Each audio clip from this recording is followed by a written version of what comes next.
Travis Scott has finally broken his silence since the Astroworld tragedy and sat down with Breakfast Club host Charlamagne the God to reveal his thoughts since the fatal night. And unfortunately, fans are not happy with what he had to say because he basically took zero accountability for what happened. The 50-minute interview was posted to YouTube, and during the talk the pair discussed plenty of burning questions that fans had about Travis's point of view that night. When Charlamagne asked when Travis knew what took place, Scott said, quote, "I didn't know the exact details until minutes before the press conference after the concert," adding that people pass out at concerts and things like that, but never this bad. When Charlamagne asked if he heard people shouting help whenever he stopped performing, Scott said that he didn't hear any of those screams. He says he wants to always make sure that fans get the help that they need, but he didn't hear or see anyone asking for help.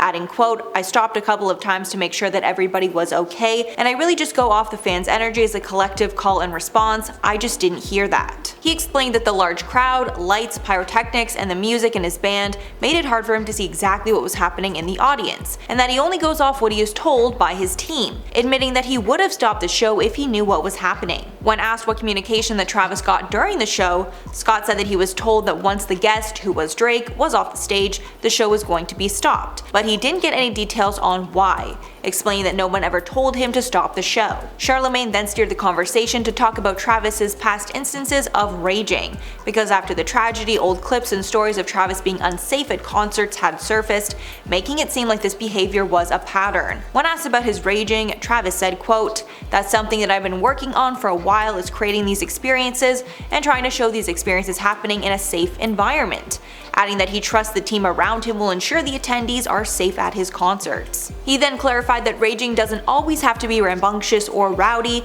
it's all about having fun and letting go. Travis also commented on the media forcing blame onto him, and he said he understands why they are blaming him, as he is the face of the festival. When asked what he would say to families that lost their loved ones because of the tragedy, he said, quote, "I'd say to them that I'm always here and that I'm in this with you guys, and I love you, and I'll always be here to help you heal through this." Following the interview, the families of the deceased are not happy, and they shared their disdain with Travis's unaccountability. The family of deceased 21-year-old Axel Acosta made a statement saying, quote, "Every time Travis Scott opens his mouth in an effort to avoid responsibility and accountability, he further exacerbates the pain of those that lost loved ones," adding that Travis Scott is not the victim here, but rather those who have been harmed because of his festival. The family also does not buy Travis's excuse that he was not told of the chaos, adding that there is no way that Travis did not see the mayhem that was happening just feet from him at some points during the concert. Since Travis is clearly not taking any responsibility, it seems that the justice system is going to have to force him to take responsibility in court. And with the thousands of lawsuits that have come against him mounting to billions of dollars,